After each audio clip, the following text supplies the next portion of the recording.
atau sel darah merah telah disampaikan oleh Prof. Sadre. Jadi tiga pertemuan berikutnya saya akan isi 2 kali terkait dengan evaluasi dan gangguan leukosit, kemudian 1 kali terkait dengan evaluasi dan gangguan trombosit. Jadi terkait dengan mata kuliah patologi klinik veteriner, saya kira pengantarnya sudah disampaikan oleh Prof. Sadre. Kemudian basicnya itu Anda sudah dapatkan di mata kuliah fisiologi, kemudian patologi, sehingga untuk patologi klinik tinggal mengintegrasikan antara fisiologi, patologi, kemudian juga pemeriksaan laboratorium. Nah, kemudian pada hari ini saya akan berikan materi terkait dengan evaluasi dan gangguan sel darah putih atau evaluasi dan gangguan leukosit. Jadi dengan waktu yang singkat, jadi hanya 1 jam, kemudian hanya 3 kali pertemuan, saya kira akan saya berikan yang pertama adalah konsep dasarnya, kemudian pengantar terkait dengan evaluasi dan gangguan leukosit.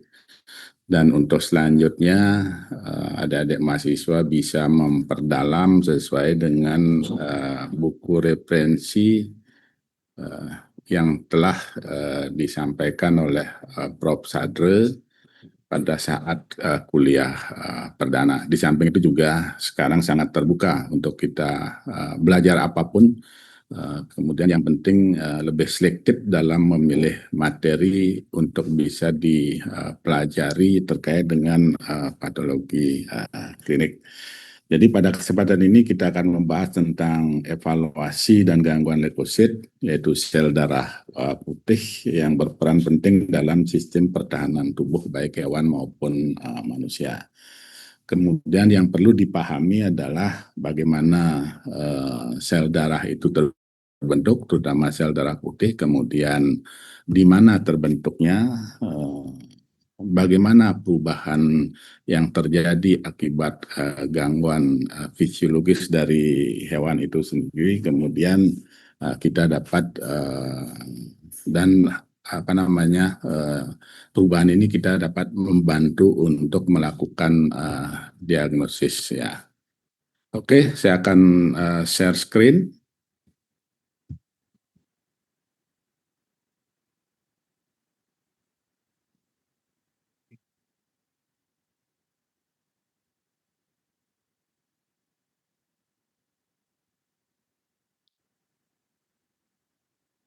Baik, hari ini kita akan, seperti saya sampaikan, kita akan diskusi atau saya akan sampaikan pengantar tentang evaluasi dan gangguan leukosit. Jadi materi ini sebagian besar saya ambil dari salah satu dari materi yang umum diberikan di beberapa perguruan tinggi kedokteran hewan. Ya, barangkali di luar ini adik-adik mahasiswa bisa mencari materi yang lebih lengkap, baik secara online maupun melalui textbook yang telah disampaikan oleh Prof. Sadre sebagai pegangan atau referensi dalam mempelajari patologi klinik veteriner. Nah, dalam pertemuan nanti untuk evaluasi dan gangguan leukosit, saya akan jelaskan mengenai sedikit dulu pendahuluan, kemudian jenis leukosit, apa fungsi dari masing-masing jenis leukosit, kemudian bagaimana interpretasi kelainan-kelainan nilai dari nilai hematologi dari sel darah putih tersebut. Kemudian pada pertemuan berikutnya, pertemuan yang kedua, saya akan lanjutkan terkait dengan kelainan morfologis dari sel darah putih, kemudian juga gambaran umum terkait dengan kelainan leukosit. Jadi yang perlu dipahami adalah sel darah putih ini mempunyai peran yang penting terkait dengan pertahanan tubuh yang punya fungsi. Kemudian jenis leukosit saya kira pada mata kuliah fisiologi sudah dijelaskan. Itu ada, kalau kita lihat klasifikasikan berdasarkan granula pada sitoplasmanya, ada yang granulosit, ada yang non granulosit. Nah, yang granulosit itu ada neutrofil, kemudian eosinofil, kemudian basofil. Kemudian yang non granulosit ada monosit dan limfosit.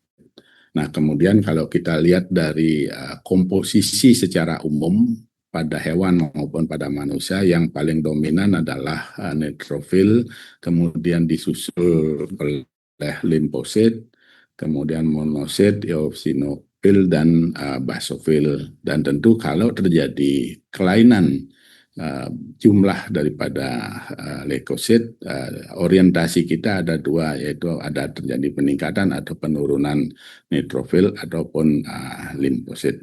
Jadi ini overview secara umum yang akan saya sampaikan pada pertemuan yang singkat ini terkait dengan evaluasi dan gangguan leukosit. Nah, sebelum masuk ke apa namanya evaluasi dan gangguan sel darah putih atau leukosit, saya kira Prof. Sadri sudah memberikan pemahaman terkait dengan hematopoiesis, yaitu proses pembentukan sel darah, baik sel darah merah, sel darah putih maupun trombosit. Jadi ada 3 kelompok sel darah yang terbentuk. Nah, sel darah ini terbentuk dari stem cell atau sel punca yang kemudian mengalami proliferasi, kemudian diferensiasi, kemudian proses pematangan. Jadi ada 3 kelompok utama dalam proses pembentukan sel darah putih.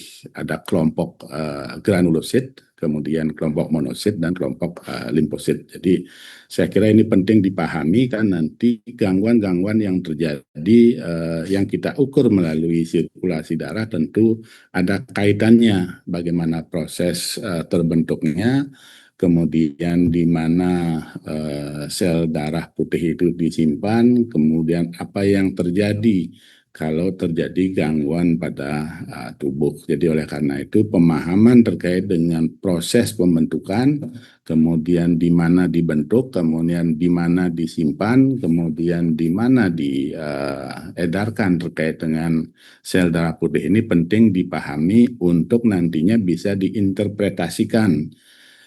Kalau terjadi perubahan, misalnya peningkatan atau penurunan, apakah disebabkan oleh gangguan pada proses pembentukan atau disebabkan oleh faktor-faktor lain yang mempengaruhi sirkulasi dari sel darah putih di dalam tubuh. Jadi pada prinsipnya adalah pemahaman evaluasi dari sel darah putih ini untuk melihat apakah terjadi perubahan keseimbangan atau perubahan fisiologis dari sel darah putih yang ada di dalam tubuh melalui pemeriksaan laboratorium. Jadi itu pada prinsipnya. Jadi patologi klinik ini adalah membantu untuk menegakkan diagnosis, bukan menentukan diagnosis dari kelainan-kelainan yang terjadi di dalam tubuh. Jadi oleh karena itu pemahaman terkait dengan pembentukan sel darah, baik sel darah merah maupun sel darah putih itu sangat penting. Jadi menjadi basic pemahaman terkait dengan sel darah itu, baik sel darah putih, sel darah merah maupun trombosit. Nah, kemudian yang juga perlu dipahami adalah di mana saja tempat sel darah putih itu berada. Nah, kemudian tentu yang paling banyak dibahas adalah di mana saja tempat atau sebaran granulosit dari yang ada di dalam tubuh kita. Ada 3 tempat di mana sel darah putih itu berada, yaitu di sumsum tulang, kemudian darah tepi, kemudian di jaringan. Jadi sumsum tulang adalah tempat untuk produksi dan penyimpanan, kemudian di darah tepi adalah untuk sirkulasi, kemudian masuk ke jaringan di mana tempat kerja dari sel darah putih itu bekerja. Dan ini penting dipahami karena perubahan jumlah leukosit di darah bisa dipengaruhi oleh perpindahan antar tiga tempat ini. Jadi sumsum tulang adalah tempat produksi dari proliferasi, kemudian pematangan dan penyimpanan sel darah putih tersebut. Kemudian dikeluarkan ke sistem sirkulasi menuju jaringan di mana sel darah putih itu dibutuhkan sesuai dengan fungsi dari masing-masing sel darah putih itu yang nanti saya akan sampaikan secara singkat apa peran dan fungsi dari jenis sel darah putih itu. Jadi ini secara singkat yang perlu dipahami tempat daripada sel darah putih, yaitu ada sumsum tulang, kemudian sistem sirkulasi, dan yang terakhir tempat bekerjanya di jaringan. Nah, oleh karena itu, di mana tempat yang paling ideal untuk melihat kondisi atau keadaan yang bisa mewakili terkait dengan keberadaan sel darah putih itu. Nah, ada tiga tempat yang bisa kita lakukan untuk melihat mengevaluasi sel darah putih. Bisa dilakukan melalui biopsi sumsum tulang. Kemudian yang paling mudah kita lakukan pemeriksaan di di sistem peredaran darah melalui pemeriksaan darah, kemudian dengan pemeriksaan histologi. Jadi ini di tempat-tempat inilah yang bisa kita lakukan untuk mengambil sampel darah untuk melihat nilai-nilai apakah terjadi perubahan dari jumlah sel darah putih itu sendiri.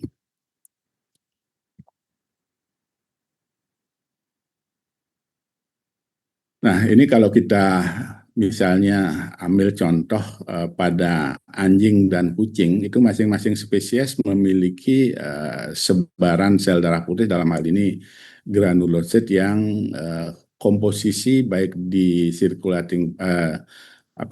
di tempat sirkulasi maupun di marginal itu yang berbeda-beda. Misalnya kalau pada anjing itu komposisinya sama, baik yang ada di sirkulasi maupun yang menempel pada dinding pembuluh darah itu komposisinya sama, dan berbeda dengan kucing, di mana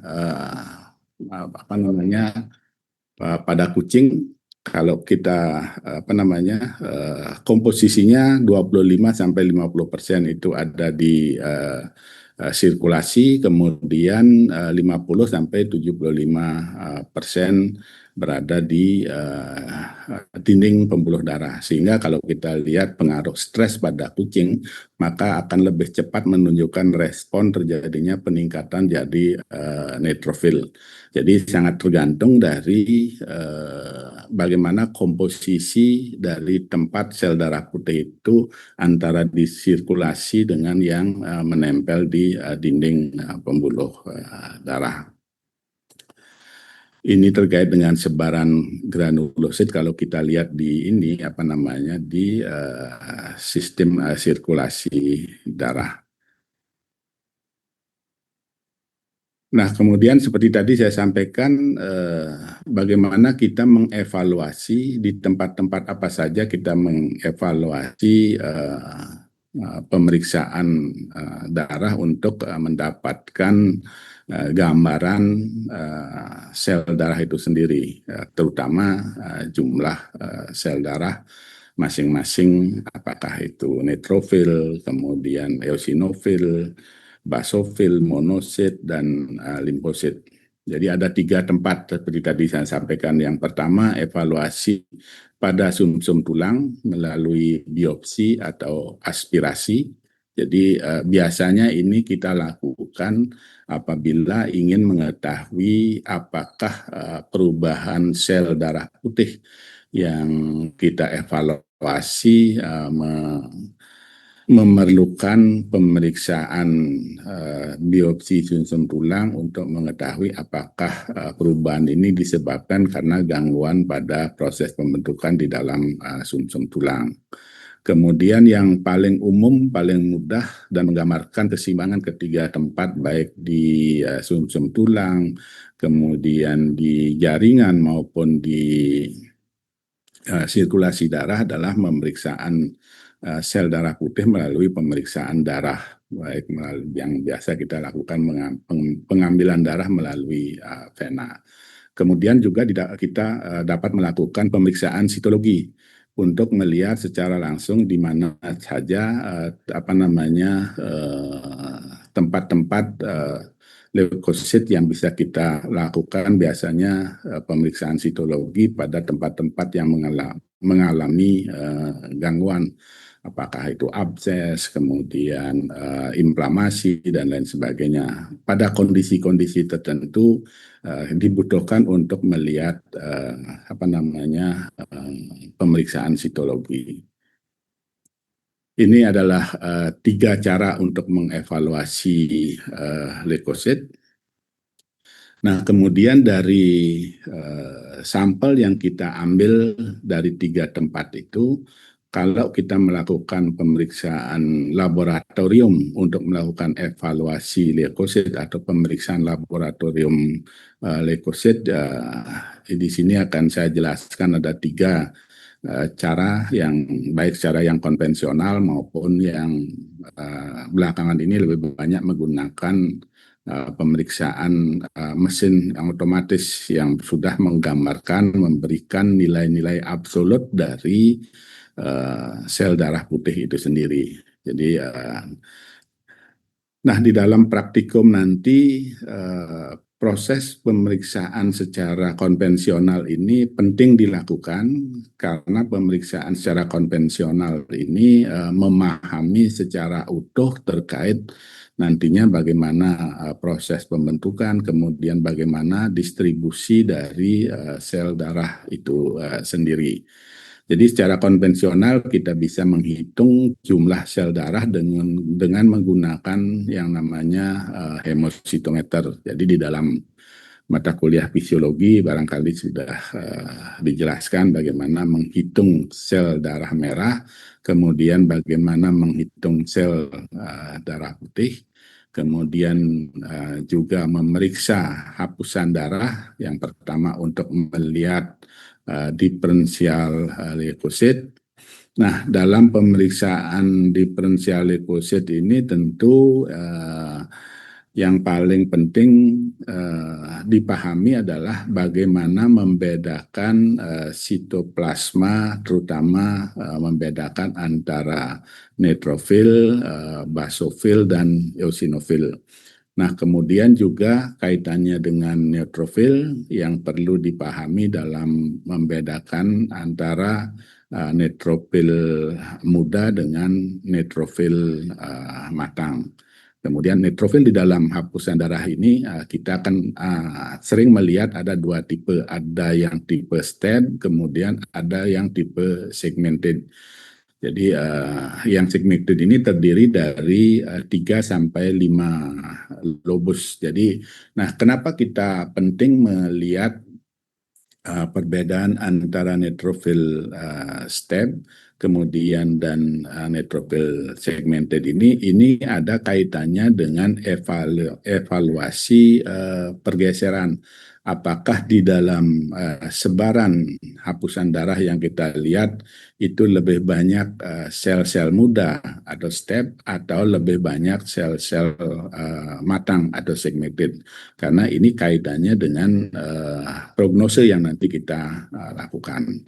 Nah, kemudian secara mesin otomatis yang sekarang banyak dilakukan adalah untuk melihat nilai hemogram. Jadi keseluruhan dari nilai-nilai hematologi sudah dapat dihitung secara otomatis dengan berbagai metode, kemudian dengan berbagai prinsip. Jadi walaupun tersedia banyak apa namanya mesin-mesin otomatis untuk mengevaluasi leukosit, tetapi kita sebagai dokter hewan juga harus memahami bagaimana cara pemeriksaan secara konvensional, kemudian bagaimana pemeriksaan dari hapusan darah, kemudian di sana kita bisa melihat bagaimana perubahan atau gangguan morfologi dari sel darah putih itu sendiri. Jadi inilah yang paling penting dipahami oleh dokter maupun dokter hewan terkait dengan evaluasi dan gangguan dari baik itu sel darah merah maupun sel darah putih. Nah, di dalam menentukan nilai hematologi terutama leukosit di sini ada tiga indikator. Yang pertama adalah jumlah leukosit, kemudian ada nilai relatif yang biasa ditunjukkan sekian persen, misalnya neutrofil, sekian persen eosinofil, sekian persen basofil, dan sekian persen monosit dan limfosit. Nah, yang paling penting dipahami terkait dengan persentase atau proporsi dari jenis leukosit yang ada pada hewan maupun manusia. Jadi secara umum proporsi yang terbanyak jenis leukosit yang ada di dalam darah itu adalah neutrofil, kemudian disusul dengan limfosit, kemudian monosit, eosinofil, dan kemudian kadang-kadang ditemukan adanya basofil. Jadi oleh karena itu setiap terjadi perubahan baik peningkatan maupun penurunan, orientasi kita pada dua, neutrofil dan limfosit. Nah, karena apa namanya dua jenis leukosit ini yang dominan ada di dalam darah. Nah, untuk mengetahui nilai leukosit secara akurat, maka tidak cukup hanya menentukan nilai relatif. Di sini ada tiga contoh nilai relatif yang sama-sama 70%, tetapi nilai absolut yang berbeda. Jadi oleh karena itu, yang paling penting terkait dengan nilai sel darah putih atau jenis sel darah putih adalah nilai absolut dari sel darah putih tersebut. Dan ini dapat dihitung berdasarkan nilai relatif dikalikan dengan jumlah leukosit kalau kita melakukan pemeriksaan secara konvensional. Tetapi kalau pemeriksaan dilakukan dengan menggunakan mesin otomatis, maka yang keluar adalah nilai absolut dari nilai leukosit yang kita dapatkan dari printout atau laporan dari hasil pemeriksaan leukosit. Jadi yang paling penting dipahami di sini adalah nilai yang akurat untuk menentukan evaluasi jumlah leukosit adalah nilai absolut. Jadi bukan hanya nilai relatif gitu. Jadi oleh karena itu kalau kita melakukan pemeriksaan sel darah putih, hitung jenis sel darah putih secara konvensional, maka di dalam menentukan persentase masing-masing jenis leukosit itu melalui pemeriksaan hapusan darah, kemudian dikalikan dengan total leukosit yang kita dapatkan melalui pemeriksaan dengan hemositometer. Jadi dua hal ini yang harus kita lakukan. Kita tidak cukup hanya menginterpretasikan dari nilai relatif dari jenis sel darah putih itu sendiri. Nah, kemudian jenis-jenis leukosit, kemudian fungsi dan interpretasi kelainan leukosit, saya akan uraikan secara singkat yang sebenarnya di dalam mata kuliah fisiologi, kemudian mata kuliah patologi saya kira sudah dibahas. Yang di sini penting adalah bagaimana kita menginterpretasikan dari hasil laboratorium yang menunjukkan adanya kelainan-kelainan dari jenis leukosit itu sendiri.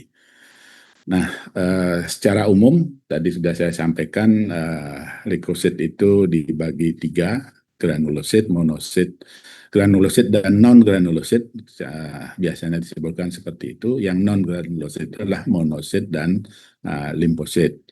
Yang granulosit itu dibedakan berdasarkan warna granulasi di dalam sitoplasmanya. Di samping juga kita bedakan berdasarkan ukuran, kemudian berdasarkan inti dari sel itu sendiri. Di sini ada tiga, yaitu neutrofil, eosinofil, dan basofil. Nah, kita masuk ke neutrofil.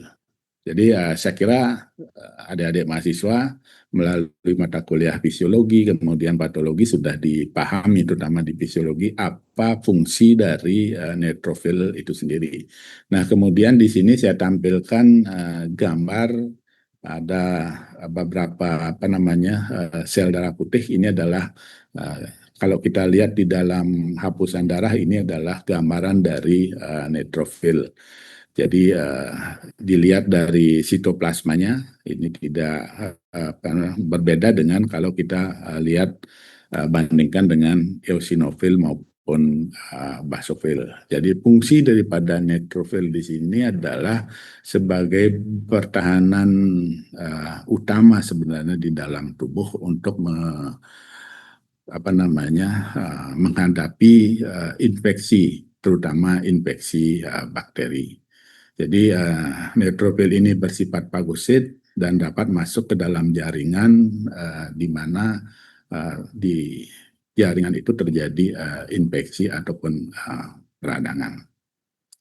Nah, karena jumlah neutrofil ini paling dominan di dalam sirkulasi darah, maka kalau terjadi perubahan jumlah neutrofil, baik itu peningkatan maupun penurunan, orientasi kita adalah terjadi perubahan neutrofil. Karena neutrofil ini adalah neutrofil dan limfosit biasanya adalah populasi yang paling dominan yang ada di dalam sirkulasi darah. Jadi neutrofil adalah peningkatan apabila terjadi peningkatan jumlah neutrofil, keadaan tersebut disebut dengan neutrofilia. Jadi di sini saya sampaikan ada beberapa penyebab terjadinya peningkatan jumlah neutrofil di dalam sirkulasi darah dibandingkan dengan kondisi normal atau batas fisiologi. Jadi secara umum peningkatan daripada neutrofil itu bisa disebabkan karena infeksi, kemudian karena peradangan, kemudian bisa karena stres juga, bisa juga karena trauma. Di samping juga bisa disebabkan oleh beberapa faktor lainnya, misalnya pengaruh obat-obatan, kemudian pengaruh dehidrasi, kemudian penyakit autoimun, dan lain sebagainya. Dan tentu terkait dengan perubahan-perubahan jumlah neutrofil, kemudian penyakit-penyakit apa saja, kemudian kelainan-kelainan apa saja yang bisa mempengaruhi peningkatan jumlah neutrofil lebih detail tentu akan dibahas pada kelainan atau patologi dari masing-masing penyakit. Dan ini biasanya menunjukkan adanya respon tubuh terhadap gangguan yang terjadi di dalam tubuh yang mempengaruhi pengeluaran dari neutrofil di dalam tubuh, yaitu melalui peningkatan. Ini terkait dengan peningkatan jumlah neutrofil di dalam sirkulasi darah akibat gangguan-gangguan tertentu. Nah, selain peningkatan neutrofil yang perlu kita pahami, yang paling penting di sini adalah bagaimana kita memahami proses pematangan neutrofil dari neutrofil muda ke neutrofil matang. Jadi ini adalah proses pematangan dari mieloblas, kemudian ada promyelosit, kemudian myelosit, kemudian metamyelosit, dan kemudian yang model 4, 5, dan 6 ini yang sering ditemukan di dalam sistem peredaran darah. Nah, kemudian di dalam proses pematangan neutrofil ini ada dua istilah utama yang penting dipahami. Ada shift to the left, kemudian ada shift to the right. Jadi yang shift to the left artinya banyak sel-sel neutrofil muda yang beredar di dalam sistem peredaran darah. Kalau kondisi shift to the right ini menunjukkan bahwa banyak sebaran sel-sel matang yang lebih banyak yang ada di dalam sirkulasi darah. Nah, yang paling penting inilah mengartikan dari dua istilah ini. Kalau terjadi shift to the left atau the left shift, artinya ini banyak sel-sel darah putih, terutama neutrofil yang diproduksi oleh sumsum tulang untuk merespon gangguan yang terjadi di dalam tubuh. Kemudian kalau kondisi shift to the right, artinya sumsum tulang hanya mengeluarkan simpanan dari sel neutrofil yang ada di dalam sumsum tulang ini. Jadi oleh karena itu makna dari shift to the left dan shift to the right ini adalah terkait dengan kemampuan sumsum tulang untuk merespon gangguan yang memerlukan sel-sel neutrofil untuk pertahanan dari tubuh itu sendiri. Jadi kalau shift to the left itu artinya banyak sel-sel muda yang dihasilkan, yang dirilis ke dalam sirkulasi darah, artinya tubuh merespon dengan baik terhadap gangguan yang membutuhkan pertahanan dari neutrofil itu. Jadi ini bersifat regeneratif. Jadi diproduksilah sel-sel darah baru di dalam sumsum tulang untuk menghadapi gangguan yang terjadi di dalam tubuh. Nah, kalau kondisi shift to the right, yaitu banyak sel-sel matang, ini menunjukkan kemampuan dari sumsum tulang untuk menghasilkan sel-sel neutrofil muda itu sangat terbatas. Ini bersifat degeneratif.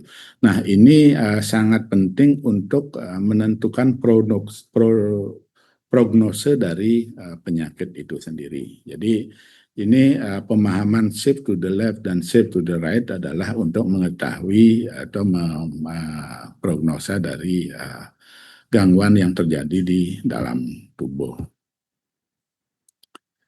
Nah, kemudian ini beberapa contoh dari granulosit band atau step yang nanti barangkali di praktikum kita akan lebih banyak mengetahui secara detail terkait dengan kondisi ini.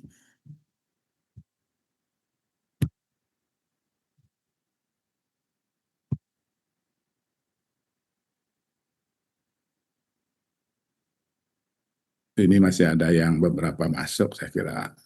Ya.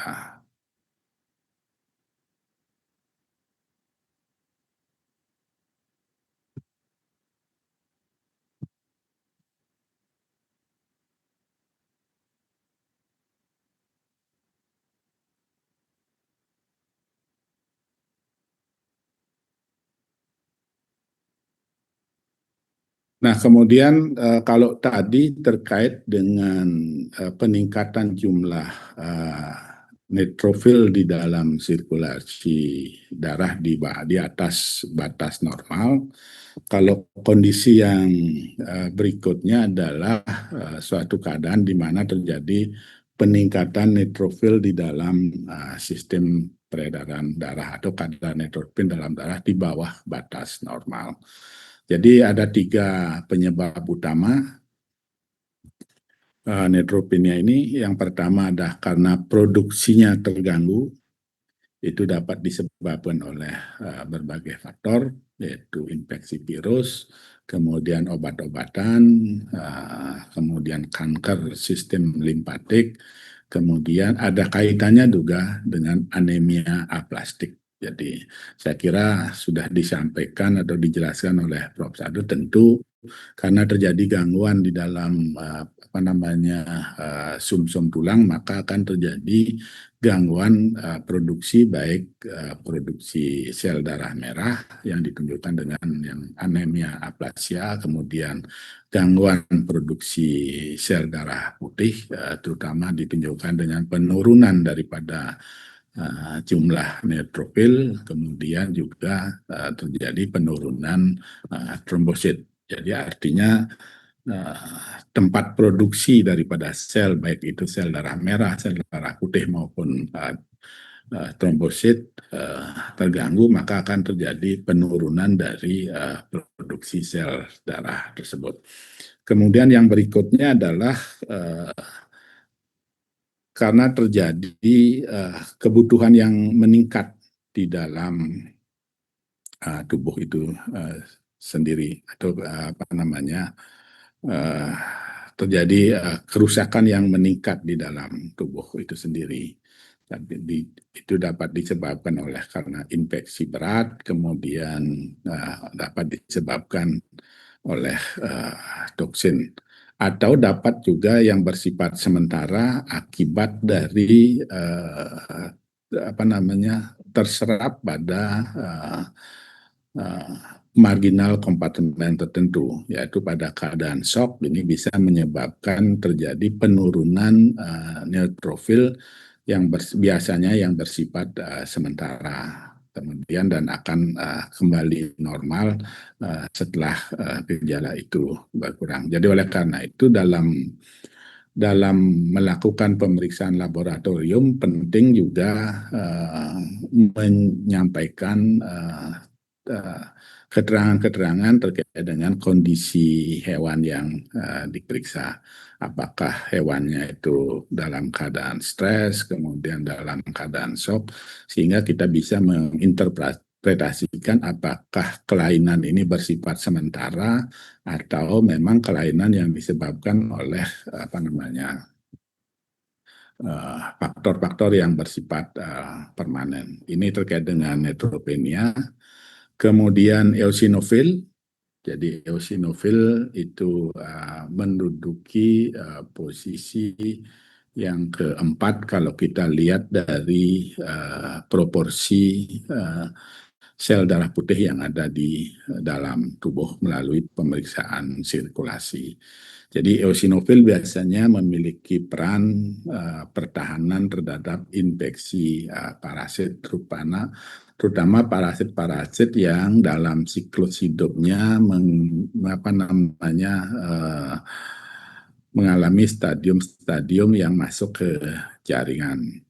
Kemudian juga memiliki sedikit peran dalam proses peradangan, kemudian juga peran terkait dengan respon terhadap alergi, kemudian regulasi respon imun juga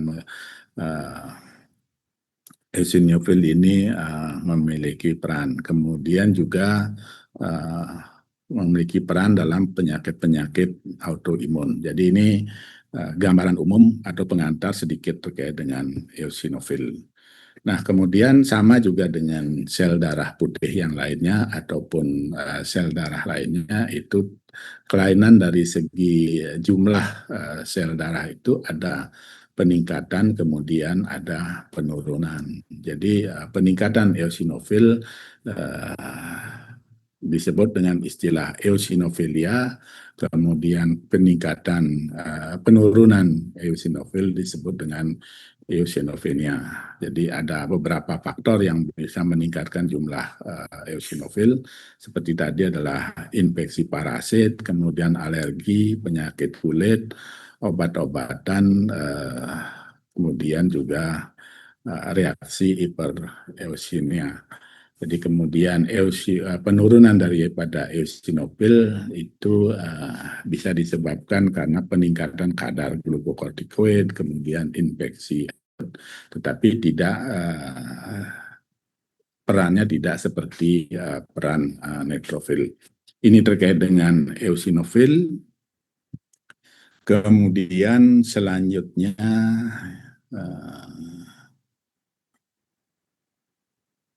basofil. Jadi kalau basofil ini di beberapa spesies hewan itu kadang-kadang secara normal tidak ditemukan. Jadi proporsinya antara 0 sampai 1%. Jadi sel darah putih yang menjadi bagian dari sistem kekebalan. Fungsi utamanya adalah menghancurkan organisme asing yang membahayakan tubuh serta mengurangi peradangan. Jadi ini peran daripada basofil. Jadi secara umum basofil ini berperan dalam reaksi alergi, kemudian juga respon inflamasi. Jadi jumlahnya sedikit, tapi memiliki peran penting dalam kondisi hipersensitivitas. Nah, kemudian juga ada peningkatan suatu kondisi di mana terjadi peningkatan jumlah basofil, kemudian juga satu kondisi di mana terjadi penurunan basofil, yaitu disebut dengan basofilia, kemudian basopenia. Jadi kalau basofilia itu sering terjadi pada keadaan alergi, kemudian leukemia, sedangkan basofenia ini jarang terjadi dan belum jelas dampaknya. Jadi apa namanya dari segi klinis sedikit ada jarang membahas terjadi apa namanya kelainan penurunan dari basofil, karena kalau kita lihat proporsi daripada basofil di dalam sirkulasi darah kebanyakan spesies itu antara 0 sampai 1%, dan sering juga tidak ditemukan adanya basofil dalam pemeriksaan sirkulasi darah. Kemudian sel darah putih berikutnya adalah monosit. Jadi monosit ini berfungsi sebagai fagositosis, kemudian sebagai presentasi antigen, kemudian sebagai regulasi inflamasi. Nah, kemudian monosit ini juga berperan dalam proses penyembuhan jaringan. Jadi kalau kita lakukan pemeriksaan histologis dalam proses penyembuhan luka, misalnya penyembuhan jaringan, itu sering kita temukan apa namanya peningkatan atau di dalam pemeriksaan sitologi sering kita temukan monosit di sana. Nah, kelainan-kelainan yang terjadi terkait dengan jumlah monosit itu juga hampir sama dengan, ya bukan hampir sama dengan kelainan jumlah sel darah putih yang lainnya. Ada yang disebut ada peningkatan jumlah monosit yang disebut dengan monositosis. Ya. Jadi monositosis ini terjadi terutama pada proses peradangan kronis, kemudian juga ditemukan pada kondisi infeksi, kemudian juga pada neoplasia. Dan ini menandakan proses penyakit yang berlangsung sudah cukup lama. Jadi inilah apa namanya kalau kita di dalam menginterpretasikan hasil laboratorium kemudian terjadi peningkatan monosit, diagnosis kita bisa arahkan bahwa ini menandakan adanya proses penyakit yang sudah berlangsung lama atau kronis.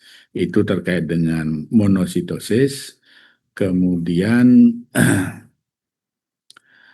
yang selanjutnya adalah limfosit. Jadi kalau limfosit ini adalah sel darah putih yang menduduki proporsi nomor 2 setelah neutrofil. Jadi limfosit lebih banyak berperan dalam sistem kekebalan atau imunitas spesifik baik humoral maupun selular immunity. Kemudian limfosit juga mempunyai peran dalam produksi antibodi. Jadi antibodi terhadap agen-agen penyakit tertentu. Kemudian limfosit ini memiliki peran yang sangat penting terkait dengan memori imun. Jadi di dalam tubuh ini dengan adanya limfosit maka menyimpan memori-memori terkait dengan agen-agen penyakit apa saja yang sempat memapar hewan itu sendiri. Nah, limfosit ini terutama dalam diagnostik uji serologi, limfosit ini memiliki peran yang sangat penting karena uji serologis ini terutama untuk mendeteksi keberadaan antibodi ini kita bisa mengetahui bakteri, virus, parasit atau agen penyakit apa saja yang pernah memapar hewan itu sendiri. Jadi peran daripada limfosit ini adalah sebagai penyimpan atau penyimpan memori terkait dengan bakteri, virus, kemudian parasit yang pernah memapar hewan itu sendiri. Ya, kemudian kaitannya dengan infeksi, limfosit ini sangat penting perannya dalam respon terhadap infeksi virus. Nah, ini ada dua jenis limfosit yang kalau kita lihat di dalam lapisan darah itu sendiri ada sel B, kemudian ada sel T atau B cell, kemudian ada T cell yang masing-masing perannya adalah memproduksi antibodi, kemudian ada yang berperan dalam imunitas seluler. Ya. Nah, kalau secara morfologis sulit dibedakan antara B cell dengan T cell. Nah, kemudian juga terkait dengan gangguan jumlah leukosit itu sama dengan gangguan jumlah leukosit yang lainnya. Ada gangguan di mana terjadi peningkatan jumlah leukosit di atas batas normal yang disebut dengan limfositosis, kemudian juga suatu gangguan di mana terjadi penurunan limfosit di bawah batas normal. Jadi limfositosis itu sendiri ada yang bersifat fisiologis, kemudian ada yang bersifat patologis. Jadi limfositosis yang bersifat fisiologis itu misalnya ada mobilisasi sel-sel limfosit, kemudian terjadi pelepasan epinefrin, kemudian reaksi alergi dan lain sebagainya. Yang patologis itu biasanya disebabkan oleh infeksi virus, kemudian apa namanya stimulasi dari imun atau rangsangan kekebalan, kemudian limfositosis yang bersifat patologis itu biasa terjadi pada penyakit autoimun, kemudian juga ditemukan pada kanker-kanker tertentu. Jadi ini adalah gangguan jumlah leukosit di atas nilai normal, kemudian suatu keadaan yang berlawanan yaitu terjadinya penurunan limfosit di apa namanya bawah uh, nilai-nilai normal disebut dengan limfositopenia. Jadi ini bisa terjadi apabila terjadi penurunan dari proses pembentukan limfosit di dalam sumsum tulang. Itu disebabkan karena peningkatan kadar glukokortikoid, kemudian penyakit akut, radiasi, gejala imunodefisiensi, kemudian neoplasia. Jadi ini beberapa kondisi yang bisa menyebabkan penurunan dari jumlah limfosit di dalam tubuh. Jadi saya kira itu secara singkat terkait dengan evaluasi dan gangguan leukosit dalam yang hari ini baru kita bahas terkait dengan gangguan dari jumlah leukosit. Jadi sekali lagi konsep dasarnya adalah leukosit ini memiliki peran terutama dalam pertahanan tubuh, kemudian dalam sistem imun, kemudian leukosit ini diproduksi pada sumsum tulang, kemudian terdapat di 3 tempat, yaitu sumsum tulang, kemudian darah, kemudian jaringan di mana sel darah putih itu berperan. Nah, kemudian untuk mengevaluasi kondisi leukosit baik jumlah maupun morfologi, yang paling umum dilakukan adalah melalui pemeriksaan sirkulasi darah, melalui pemeriksaan darah. Kemudian yang dipahami ada 2 jenis leukosit, ada granulosit, ada non-granulosit. Kemudian masing-masing granulosit itu terdiri dari neutrofil, basofil, eosinofil. Kemudian yang non-granulosit itu adalah monosit dan limfosit. Kemudian masing-masing jenis leukosit itu memiliki peran yang berbeda. Kalau neutrofil lebih banyak memiliki peran dalam mempertahankan infeksi bakteri, kemudian eosinofil adalah memiliki peran untuk perlawanan terhadap parasit dan alergi, kemudian basofil untuk reaksi hipersensitivitas, kemudian monosit itu lebih banyak dalam proses fagositosis, kemudian limfosit itu lebih banyak dalam peran infeksi virus maupun sistem kekebalan. Nah, kemudian yang juga perlu dipahami adalah terkait dengan penentuan nilai jumlah leukosit atau kuantitas leukosit. Tidak cukup hanya nilai relatif, tetapi juga harus dikombinasikan dengan jumlah total leukosit, sehingga nilai leukosit yang lebih akurat adalah nilai absolut. Saya kira itu secara garis besar. Kemudian untuk menentukan prognosis suatu penyakit itu biasanya diukur dari kondisi shift to the left dan shift to the right untuk melihat sebaran sel-sel neutrofil muda lebih banyak atau sel-sel neutrofil tua lebih banyak.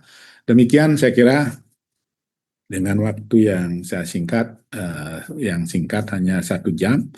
Kemudian untuk minggu berikutnya saya lanjutkan dengan kelainan-kelainan morfologi dari leukosit. Kemudian pertemuan berikutnya baru evaluasi dan gangguan trombosit. Nah, barangkali perlu disampaikan untuk pertemuan berikutnya, saya harapkan mahasiswa sudah masuk sebelum kuliah ini dimulai, sehingga bisa saya admit sebelum kita mulai perkuliahan. Saya kira itu hanya singkat, kemudian sedikit pengantar terkait dengan evaluasi dan gangguan leukosit yang bisa saya sampaikan. Dan untuk selanjutnya saya kira di dalam praktikum bisa kita diskusikan lebih banyak, terutama bagaimana membedakan diferensial leukosit, yaitu granulosit dan non-granulosit, kemudian bagaimana kita membedakan misalnya basofil, eosinofil, dan kemudian juga bisa didiskusikan berdasarkan studi kasus terkait dengan perubahan nilai hematologi.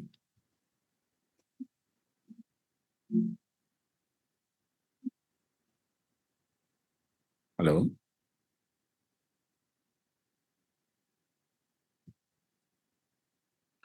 Oke, saya kira demikian. Karena waktunya sangat terbatas, hanya 1 jam. Terima kasih adik-adik mahasiswa. Permisi Prof. Ya. Izin untuk PPT-nya apakah akan di-upload di OASA atau dikirimkan, Gih? Ya, saya kirim langsung aja ya. Baik, terima Jadi kasih Prof. biar langsung sebentar saya langsung kirim. Oke. Oke, makasih. Selamat pagi semua. Selamat pagi. Terima kasih banyak. Selamat pagi.